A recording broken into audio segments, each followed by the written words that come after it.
Hello everyone, in today's video we are going to discuss a very interesting game played by Boris Spassky, the former world champion, versus Shaman, and the game is from the 1948 Minsk.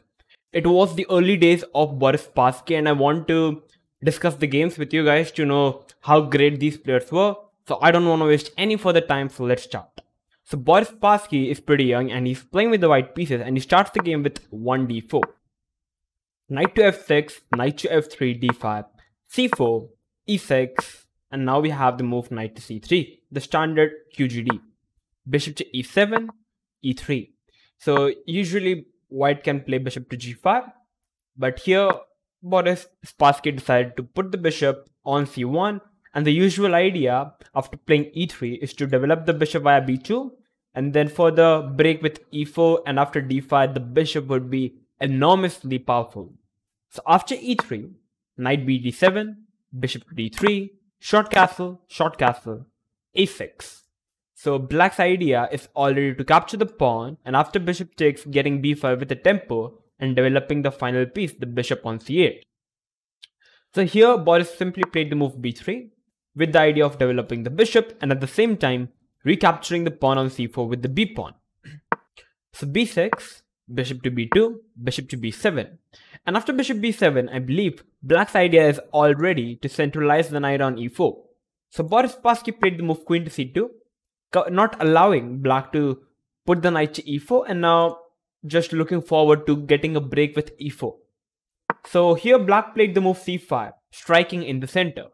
And now already you need to be a bit knowledgeable in the calculation part to calculate many different lines. There are two captures available in this position, or else white can even ignore the captures and focus on developing the pieces.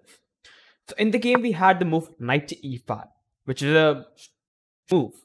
White is trying to centralize the knight. So for example, if white decides to capture the c5 pawn, here black can at least recapture the pawn with the knight, and here you have already lost your control in the center, and black is having pretty comfortable position. The knight is having a good outpost on c5, so it doesn't make any sense to recapture the pawn on c5. If you capture the pawn on d5, black, like it's a fine move, but black can play just a move like e into d5, and yeah, this position is playable, but I think that black is having a slight more majority on the queen side. Maybe rook c8 and c4 could be in the target list, though it is extremely playable. But knight e5, just keeping the tension of the pawn. Bishop to d6. If you recapture the knight, pawn takes, and this is already good for white because you have to move the knight and the h7 is already falling.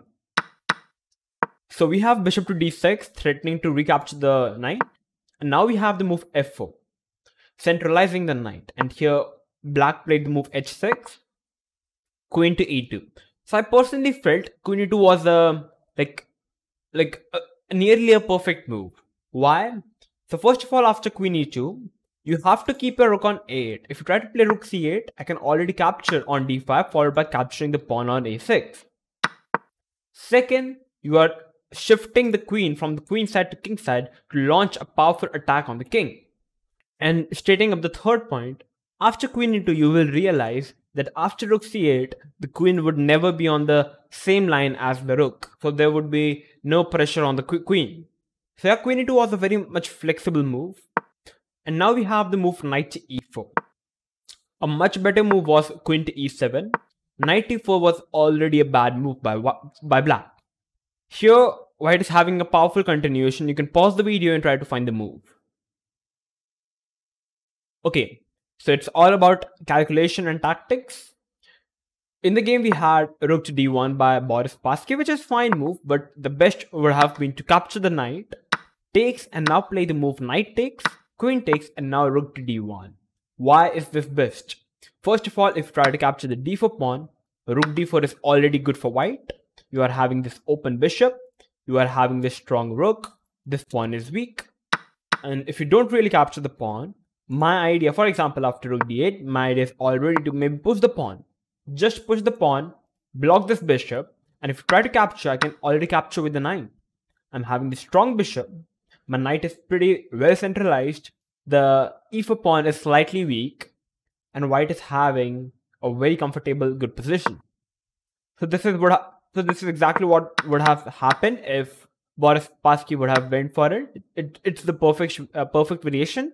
But we have rook to d1, and now we have cd, ed, and now we have f5. And here Boris Spassky decided to capture the knight, because already the knight is extremely strong, well placed in the center, so it's better to recapture the knight. And now we have f into e4, which was a mistake. The best would have been to capture with the d pawn, as after f into, white is already having a very strong continuation, which is queen g4, and founded by Boris Spassky, simply threatening the weakness on e6. Black has to defend it, and now in the game we had knight into d7, which looks pretty tempting, as after queen takes, pawn takes, you really can't recapture the pawn because the queen is hanging, and you can't really recapture with the bishop at the same time because after knight takes, pawn takes, again the queen is hanging. But here guys, the best continuation would have been to play c into d5 first. Why? Like, the idea is pretty simple. You really can't recapture the pawn because the knight is hanging, and if you capture the knight in this position, d5 is almost winning. Like after pawn takes, knight takes, bishop takes, this position is already lost. So yeah, you can't really recapture the pawn, so you have to play knight f6 attacking the queen. I can already play queen g6, and after bishop takes, let's say if you capture with the pawn, it's a check and you lose the bishop. So you have to capture with the bishop. And now already knight f7, attacking the queen and the bishop. And after queen d7, white can already capture the h6 pawn with a check, and just f5, and the game is over. After f5, the game is over. My rook is open, and the game is already resignable for black. This would have been the best continuation, but we have knight d7. Takes, because it is also a very tempting variation. Queen e7, but this gave black some fighting options. d6, queen takes, and definitely white is a pawn up, but not for much longer because black is having the bishop pair and white's pawn are extremely weak. So we have f5, queen to f6, knight to a4, and now we have e3, a very strong move by black, opening up the bishop on b7 and also pushing up the pawn on e3, and also threatening to play e2, capturing a rook. So we have d5 attacking the queen. We have bishop to e5. Queen g5 would have also worked after queen trade. And after f6, takes, e2, rook u1, bishop to f4, check, king h7. You can capture the bishop, but after check, bishop f2, like white have to get a perpetual, or else white is already going to lose the game. So this would have been the best, but okay, bishop e5. And now we have queen e2. Bishop into e5, rook into e5, knight c3 would have been the best. b5, and it's an even position. But obviously, Boris Spassky didn't want a draw, so he went for playing the move queen e2, which was a slightly much worse move. I think he personally knew about that. And now we have b5, which was not the best. The best continuation for black would have been to play a5, because after bishop takes, rook takes, knight b2, with the idea of centralizing the knight to c4, maybe to d3, just bishop into pawn, knight c4, takes, king h7, and you will already realize the power of the e3 pawn. Black can already play rook to e8, followed by pushing up the pawn, and black is already very comfortable. b5 was played, which allowed takes, and getting this knight on a very nice square on c5. After bishop d5 this time, white's having this knight d7, a very strong move in the position.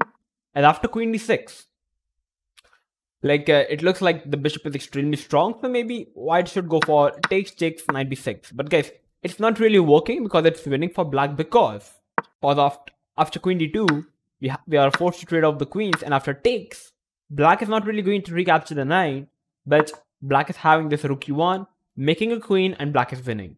So that's why, we have to do something about this bishop.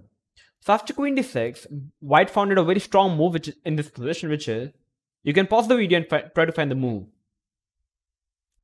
Yeah, the move is f6, a very strong move. The whole idea here is after queen takes, white simply pushed the pawn, giving a check. And the best would have been to simply recapture the pawn with the queen and giving up the queen. Let's see the whole variation. After queen takes, bishop f7, rook d3, And despite being like a rook, bishop, and a pawn for the queen, this is pretty good for black. Because after bishop h5, we have queen into h5, e2, and now we have rook d1. Very funny move. Takes, and after rook g8, it is very easy for black to hold a draw, at least. Or else, even if for the best play, practically, black can even win this. So yeah, this would have been the best, but black simply played king h8, which allowed Boris Spassky to get a winning position now. And after rook d3, white is simply an exchange up. Everything is falling apart for black, the pawn or the piece. So white went on to capture the piece, pawn, and after queen to e8, black decided to resign the game, which is pretty sensible because the king is going to get checkmated now. And if you try to give any checks, I can already capture the bishop, and now I'm complete rook up, and it's completely winning. So that's why after queen e8, black decided to resign the game. So these were the early days of Boris Spassky, who went on to become the world champion in the future. So yeah, guys, this was a very interesting game, I believe. So yeah, if you learned anything new from this game, so definitely this game can help you to become a better player, because like at that time there were no engines, so the people were thinking from their own mind, getting their own creative ideas in the game. So this is how you can play chess. But the main thing that I always say, like we knew that we had a complex position, like after c5, just keep on focusing on developing your pieces rather than